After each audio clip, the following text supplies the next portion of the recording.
Sir ಈಗ ಅದನ್ನ ಇನ್ನೊಮ್ಮೆ ರಿಪೀಟ್ ಹೇಳ್ಬೇಕು ನೀವು ನೀ ಕೇಳ್ರಿ ಹೇಳ್ರಿ ಅದೇ ಒಂದು ಸೆಕೆಂಡ್ ನಾನು ಹೇಳ್ತೇನೆ ಸರ್. ಈಗ ಬೆಳಗಾವಿಯಲ್ಲಿ ಭಾಳಷ್ಟು ಥಿಯೇಟರ್ಗಳು ಮುಚ್ಚದೇ ಇದೆ. ಈ ಹೀರಾ ಟಾಕೀಸು ಅಂಗಡಿನೂ ಕೂಡ ಇಲ್ಲೇ ಇದೆ. ಎಷ್ಟು ವರ್ಷದ ಟಾಕೀಸು ಅದು ಯಾವಾಗ ಬಂದಾಯಿತು, ಏನಿದೆ ಇತಿಹಾಸ? 25 ಆಗಸ್ಟ್ಗೆ ಓಪನ್ ಆಗಿತ್ತು ರೀ 85. ಹಾಂ ಈಗ ಒಂದು ಕಮ್ಮಿ 40 ವರ್ಷ ಆಯ್ತು.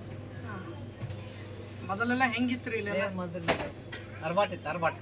ಹಾಂ ರೀ, ಒಂದು ದರ್ಬಾರ್. ಅರ್ಬಾಟ್, ಹಾಂ ದರ್ಬಾಟ್. ಹಾಂ ಹಾಂ ಭಾಳ ಜನ ಭಾಳ ಜನ ಇದೆ. ಇದ್ರ ಫಸ್ಟ್ ಪಿಕ್ಚರ್ ಯಾವ್ದು ರಿಲೀಸ್ ಆಗಿತ್ತು ರೀ? ಸಂತ ಸಪ್ಪು ಬೈ. ಓಹೋ, ಅದನ್ನ ನೋಡಕ್ಕೆ ಭಾಳ ಜನ ಬಂದಿದೆ. ಜನ ಅಂದ್ರೆ ಮತ್ತೆ ಇಕ್ಕಿ ಬಂದೆ ಹಾಂ ಜನ ಜಾತ್ರೆ. ಹಾಂ ಮತ್ತು ಇಲ್ಲಿ ಯಾವ್ಯಾವ ಚಿತ್ರಗಳು ಬರ್ತಿದ್ವು ಸರ್? ಅಷ್ಟು ಸುಮಾರು. ಹಾಂ ರೀ, ಹಿಂದಿ ಕನ್ನಡ ಎಲ್ಲ ಹಾಂ ಹಾಂ ಎಲ್ಲ ಭಾಷೆ. ಎಲ್ಲ ಭಾಷೆ ಬರುತ್ತೆ. ಏನು ಏನು ಈಗ ಇದನ್ನ ನೋಡೋದಕ್ಕೆ